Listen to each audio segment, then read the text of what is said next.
అది ద్వితీయ కాండము 4వ అధ్యాయము 40వ వచనం చదవండి. మరియు నీకును నీ తరువాత నీ సంతానపు వారికిని క్షేమము కలుగుటకై క్షేమము కలిగినట్లు నీ దేవుడైన యెహోవా సర్వకాలము నీకిచ్చుచున్న దేశంలో నీవు దీర్ఘాయుష్మంతుడవగునట్లు నేడు నేను నీకు ఆజ్ఞాపించు ఆయన కట్టడము ఆజ్ఞ నువ్వు గైకొనవలెను. ద్వితీయ కాండములో 4:40 వచనంలో మరియు నీకును నీ తరువాత నీ సంతానపు వారికిని క్షేమము కలుగుటకై నీ దేవుడైన యెహోవా సర్వకాలము నీకిచ్చుచున్న దేశంలో నువ్వు దీర్ఘాయుష్మంతుడగునట్లు నేడు నేను నీకు ఆజ్ఞాపించు ఆయన కట్టడము ఆజ్ఞను ఏం చేయాలి? గైకొనాలి. ఇక్కడ అంటున్నాడు నువ్వు దీర్ఘాయుష్మంతుడు అవ్వాలని కోరుకుంటున్నాడు. రెండో విషయం ఏంటంటే దేవుడు ఏమనుకుంటున్నాడు? దీర్ఘాయుష్మంతుడు అవ్వాలని కోరుకుంటున్నాడు. నువ్వు దీర్ఘాయుష్మంతుడు ఉండాలని ఏం చేయాలి? ఆయన ఆజ్ఞను కట్టలను ఏం చేయాలి? నువ్వు గైకొనాలి. ఏ వ్యక్తి అయితే దేవునికి ఆజ్ఞను కట్టలు గైకొంటాడో ఆ వ్యక్తి ఏం చేస్తున్నాడు? ఆ వ్యక్తికి దీర్ఘాయుష్ను ఇస్తున్నాడు. దీర్ఘాయుష్ను లభిస్తుందండి. ఎందుకంటే బాగా అర్థం చేసుకోవాలి, మనిషి తిండి వల్ల ఎక్కువ కాలం జీవించడు. మీరు అనుకుంటున్నారేమో విన్నారా? ఇందులో మనకి బాగా అర్థం చే విషయాలు మనకు కూడా ఆత్మీయ ఆహారం కంటే కూడా శరీరాహారం చాలా ఇంపార్టెన్స్ ఇస్తున్నాం. మనం తిండికి ఎక్కువ ప్రిఫరెన్స్ ఇస్తున్నాం. మన నాలుగు ఏది ఇష్టమో దాన్ని మనం ఏం కడుపు నిండా తినాలని కోరుకుంటాం. కానీ ప్రియులారా, తిండి మనం బ్రతికించదు, ఆయుష్ ఇవ్వదు. ఏది ఆయుష్ ఇస్తుందా? దేవుని వాక్యాన్ని నువ్వు గైకొంటున్నప్పుడు. అదమైన మరణం ఎలా సంభవించింది? ఇక్కడ ఆదాము ఒకరు మంచిగా ఆలోచించాలి మనం అందరూ కూడా. ఆదాము దేవుడు ఏం చేశాడు? మట్టి నుంచి ఏం చేశాడు? తయారు చేసి తన జీవాత్మ ఇచ్చాడు. అప్పుడు జీవించే ఆత్మ అయ్యాడు. అర్థమవుతుందండి? విషయం అర్థం చేసుకోవాలి. అయితే ఈ శరీరం మట్టి నుంచి శరీరము బలము కొరకు ఏం చూడు, ఈ శరీరం ఆరోగ్యంగా ఉండాలంటే ఏం చేయాలి? పని చేయాలి. తర్వాత నాకు పండ్లను ఆ చెట్టు ఫలాలు తినాలి. అర్థమైందంటే శరీరంకి ఆహారం ఇచ్చాడు. అది కూడా ఏదో పని చేసి తినమన్నాడు. అర్థమవుతుందండి? పని చేయాలి, తినాలి. కానీ ఈ దినం మనకి పని తక్కువ అయిపోయింది, తినడం ఎక్కువ అయిపోయింది. అందుకే రోగాలు ఎక్కువ వస్తుంది. మన శరీరం ఏమవుతుంది? లావెత్తుంది. అంటే శరీర శ్రమ అనేది తక్కువ అయిపోయింది, తిండి అనేది ఏమైపోయింది? ఎక్కువ అయిపోయింది. అర్థమైంది? అందుకే అనేక రకాల బలహీనతలు ఇతను ఉన్నాం. లేవలేకపోతున్నాం, కూర్చోలేకపోతున్నాం, మోకాళ్ళ పట్ల రకరకాల నొప్పులు వస్తున్నాయి. బాగా అర్థం చేసుకోవాలి. ఒకటి. రెండోది, ఆత్మ కొరకు ఏం చేశాడు? భయపడండి. ఆత్మ దేవుడు ఆజ్ఞ ఇచ్చాడు, అంటే ఆయన వాక్యం ఇచ్చాడు. ఆత్మమైన ఆహార వాక్యం ఇచ్చాడు. ఆ వాక్యాన్ని ఎప్పుడైతే మీరుతావో అప్పుడు నువ్వు చచ్చిపోతావు అన్నాడు దేవుడు. అంతే కదండి? చూస్తారా? ఎప్పుడైతే తింటారా పండు వద్దన్న పండు తింటావో అప్పుడేమో నువ్వు చచ్చిపోతావు అన్నాడు. అంటే అది ఒక ఆజ్ఞ, అంటే దేవుని వాక్యం అది. ఆ వాక్యం చెప్పినంత ప్రకారం జీవించినట్లయితే, ఆ వాక్యం మీద నమ్మకం పెట్టి విశ్వాసం పెట్టి జీవించినప్పుడు అతను ఏమైనాడు? అప్పుడు ఆయుష్ లేదండి, ఏ శాపము లేదు. అర్థమైందండి? చక్కగా ఏమో బాగానే ఉన్నారు. కానీ ఎప్పుడైతే తినొద్దన్న పండును తిన్నారో అప్పుడేమైంది కదా? మరణం వచ్చింది. అప్పటి నుంచి ఆయన ఆయుష్, అంటే అప్పటి నుంచే మరణించడం ప్రారంభమయ్యాడు. ఏ రీతిగా అయితే ఒక చెట్టు పండు మొట్టమొదటి ఏమవుతుంది? పెరుగుతుంది. పెరగంగానే ఏమవుతుంది? అయిపోతుంది ప్రేమరా. అది పండు అవుతున్నప్పుడు ఏమవుతుంది? వెంటనే పండు స్టార్ట్ అవ్వగానే ఏమవుతుంది? అలా కుంగిపోయి కింద పడిపోతుంది. అంటే ఎప్పుడైతే ఆజ్ఞ మీరాడో అప్పటి నుంచే ఆ వ్యక్తి ఏమైపోయాడు? ద్వారా కృషించడం ప్రారంభించాడు. ఆయుష్ లెక్క ఆరంభమైనది. దానికి ఆయనకు వయసు లేదండి. ఎప్పుడైతే ప్రియులారా, పండు తిన్నాడు. అప్పటి నుంచి కౌంట్ డౌన్ ప్రారంభమైనది. ఏం కాదు, కౌంట్ డౌన్.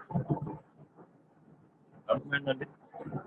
ఈ విషయాన్ని బాగా అర్థం చేసుకోవాలి. ఎప్పుడైతే తిన్నాడో అప్పుడు ఏమైంది? కౌంట్ డౌన్ ప్రారంభమైనది. దేని కౌంట్ డౌన్? చనిపోవడానికి. మరణం వచ్చేసింది. ఇక రోజు రోజు ఏమో మరణానికి దగ్గర వెళ్తున్నాడు. ఇది విషయం ప్రియులారా. అయితే ఇక్కడ బాగా అర్థం చేసుకో. కాబట్టి ప్రియులారా, దేవుడు ఏం కోరుకున్నాడు తెలుసా? మీరు అయినప్పటికీ కూడా మీరు ఎక్కువ కాలం బ్రతకాలంటే దీర్ఘాయుసు ఉండాలి, నా ఆజ్ఞలు గైకొనండి అని ప్రభు చక్కగా తెలియపరుస్తున్నాడు. 5:16 కూడా చదువుదాం. కాలంలో 5:16 కూడా చదువుదాం. నీ దేవుడైన యెహోవా నీకు అనుగ్రహించు దేశములో నీవు దీర్ఘాయుష్మంతుడై నీకు క్షేమం కలుగునట్లు నీ దేవుడిని యెహోవా నీకు ఆజ్ఞాపించులాగిన నీ తండ్రిని నీ తల్లిని ఏం చేయి? సన్మానించు. ఇట్లా పిల్లలకు ఒక చక్కటి ఆజ్ఞిస్తున్నాడు. మీరు దీర్ఘాయుస్తో ఉండాలంటే ఏం చేయాలి? తల్లిని తండ్రిని ఏం చేయాలి? గౌరవించాలి. మనం కూడా మన తల్లిదండ్రులు ఉన్నారనుకోండి, వాళ్ళు గౌరవించాలి. అర్థమైందండి? వారు ఎంతో గౌరవించవలసిన వారమే ఉన్నాం. అప్పుడే దీర్ఘాయుష్ అనేది వస్తుంది. ఇదే విషయాన్ని ప్రియులారా కొత్త నిబంధనలు కూడా ఎత్తి చూపడం జరిగింది. ఎఫ్ఎస్సి రాసిన పత్రిక 6:1-2 మనం చూస్తాం ప్రియులారా. పౌలు పిల్లలకి చెప్తూ ఆ మాట చెప్తున్నాడు. ఇదిగో చదవడం ఒకసారి ఆ మాట కూడా. 1 చదవాలి. 6వ అధ్యాయము, ఎఫ్ఎస్సి రాసిన పత్రిక 6వ అధ్యాయము. పిల్లలారా, ప్రభునందు మీ తల్లిదండ్రులకు విధేయుడై ఉండుడి, ఇది ధర్మమే. నీకు మేలు కలుగునట్లు నీ తండ్రిని తల్లిని సన్మానింపుము, అప్పుడు నీవు భూమి మీద దీర్ఘాయుష్మంతుడగదు. ఇది వాగ్దానంతో కూడిన ఆజ్ఞలో మొదటిది. చక్కగా దేవుడి వాక్యం చెప్పబడుతున్నాడు. ఎవరైతే తల్లిదండ్రులను ఎవరైతే సన్మానిస్తారో, గౌరవిస్తారో, వారికి లోబడి ఉంటారో వారు దీర్ఘాయుష్మంతులు అవుతారని దేవుని యొక్క వాక్యం క్లియర్గా తెలియపరుస్తున్నారు. కాబట్టి దేవుని ఉద్దేశం ఏంటంటే దీర్ఘాయుస్తో జీవించాలని. దీనికి ముందు కూడా చాలా వచనం నేర్చుకున్నాం కాబట్టి నేను ఎక్కువ పడతాను. కాబట్టి ముఖ్యంగా దేవుని ఉద్దేశం ఏంటంటే దీర్ఘాయుష్ కలిగి ఉండాలన్నదే. అది రెండో విషయం. మూడో విషయానికి వద్దాం. ప్రియమైన పిల్లారా, కీర్తన గ్రంథము 68:20 మూడో విషయము. కీర్తన గ్రంథము 68వ అధ్యాయము 20వ వచనం చదువుదాం. దేవుడు మా పక్షమున, దేవుడు మా పక్షమున పూర్ణ రక్షణ కలగజేయు, పూర్ణ రక్షణ కలగజేయువాడు, కలగజేయును. మరణము తప్పించుట ప్రభు అయిన యెహోవా వశము. దేవుడు మా పక్షమున పూర్ణ రక్షణ కలగజేయు దేవుడై ఉన్నాడు. మరణము తప్పించుట ప్రభు అయిన యెహోవా వశము. కేవలం దీర్ఘాయుష్ ఉండమంటే కదంట, మరణాన్ని తప్పిస్తాడంట దేవుడు. అని ఏం చేయబోతాడు? మరణం ఏం చేస్తాడంటే తప్పించే దేవుడు. ఒకసారి మన జీవితాన్ని కూడా పరిశీలన చేసినట్లయితే ఎన్నో భయంకరమైనటువంటి మరణ అపాయం మన జీవితంలో కలిగింది. అయిపోయింది నా పని ఇంకా అనుకున్న పరిస్థితి మనకి ఎన్నోసార్లు దాపరించింది.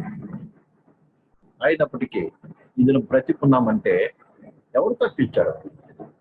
లెక్క ప్రకారం మనం పోవాల్సింది, ఎప్పుడో పోవాల్సింది. రోడ్డు మీద కావచ్చు, ఇంట్లో కావచ్చు, ఎక్కడైనా కావచ్చు. కానీ దేవుడు ఏం చేసి తప్పించాడు.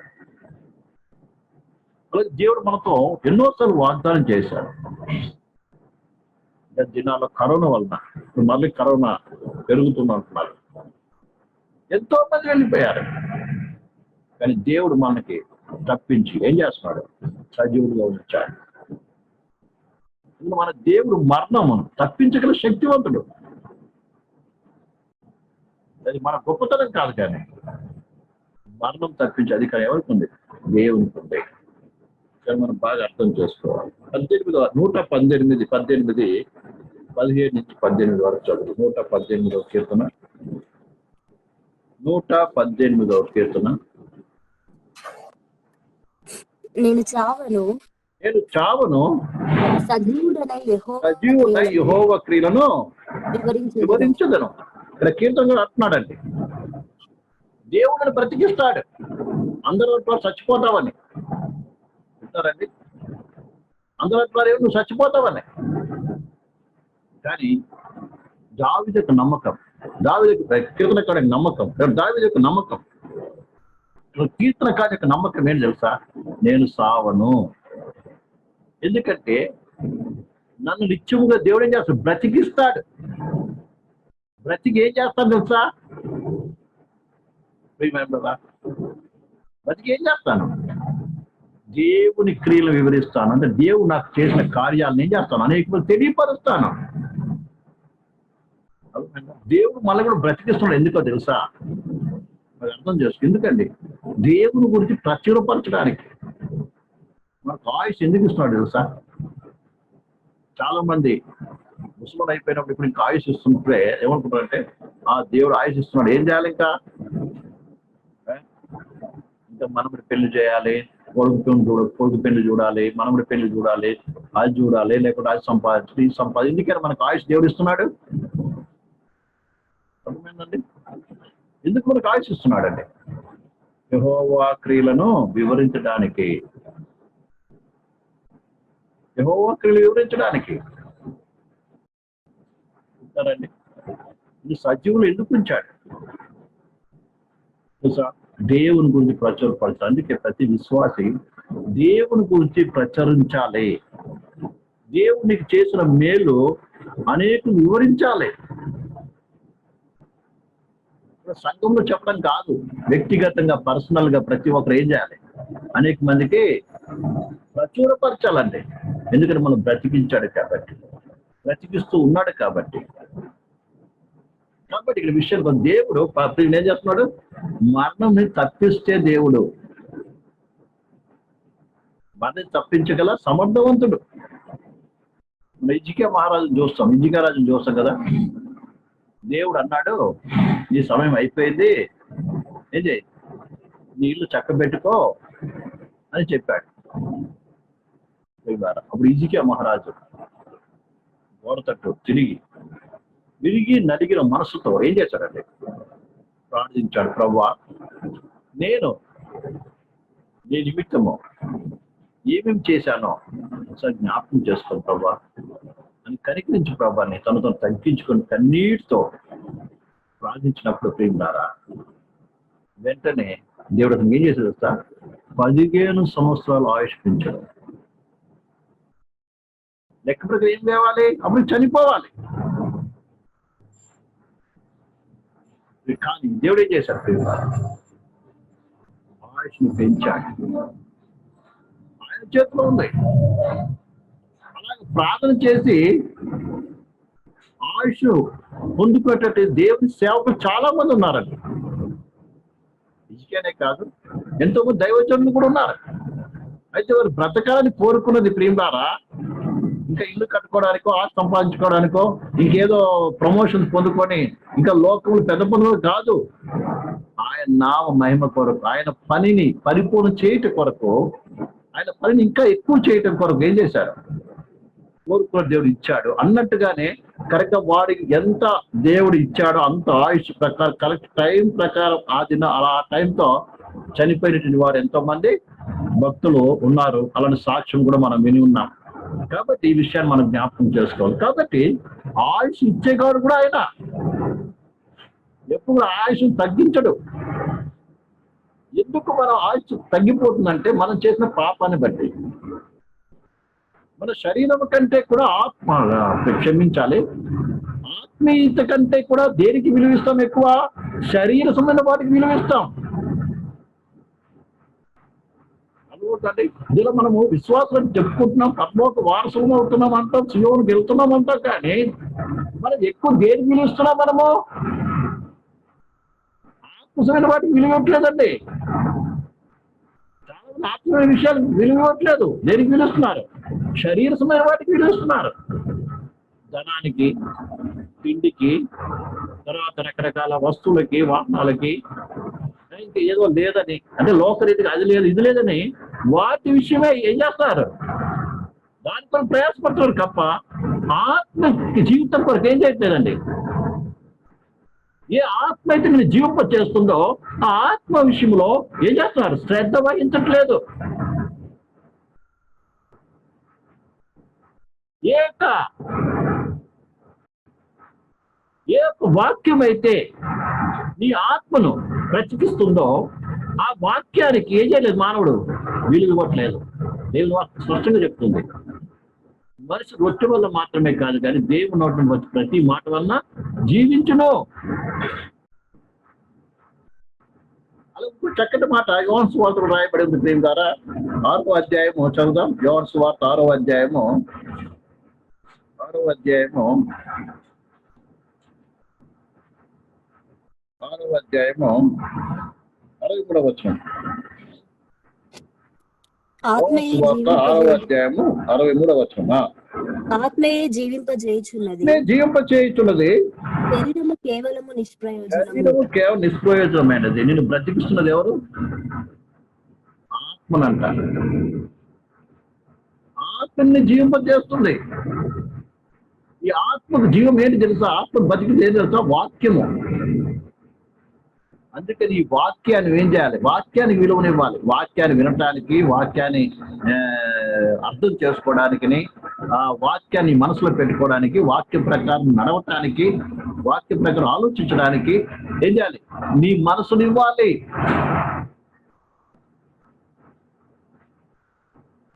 కానీ మనం ఇచ్చే సమయము దేవుని సన్నిధిలో దేవుని వాక్యం కొరకు ఇచ్చే సమయం చాలా తక్కువ. సరే మనం ఆలోచించుకున్నాం. దేని ఎక్కువ ఇస్తాం సమయము?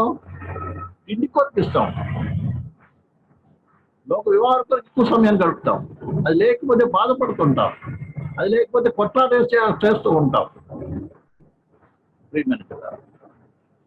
కాబట్టి నీవు దీర్ఘాయుష్మంతుడు అవ్వాలంటే, నువ్వు బ్రతకాలంటే దేవుని వాక్యం ముఖ్యమైనది. ఆ వాక్యాన్ని ఏం చేయాలి? నువ్వు మనసు పెడితే నిత్యంగా దీర్ఘాయుషం దేవుడు పొందుకుంటావు. అలాగే దేవుడు నిన్ను బ్రతికిస్తాడు కూడా. కాబట్టి మొట్టమొదట మరణం మీద అధికారం పొందిన వాడు, మరణం మీద కావచ్చు, జీవం మీద కావచ్చు, ఎవరు? దేవునికి మాత్రమే అధికారం ఉంది. ఒకటి. రెండవది, దేవుడు దీర్ఘాయుషుతో ఉండాలని కోరుకుంటున్నాడు. మూడవది, మరణ అపాయం వచ్చినప్పటికీ అందును తప్పించగల శక్తి కూడా ఎవరి దగ్గర ఉంది? దేవుడి దగ్గర ఉన్నది. అర్థమైందా?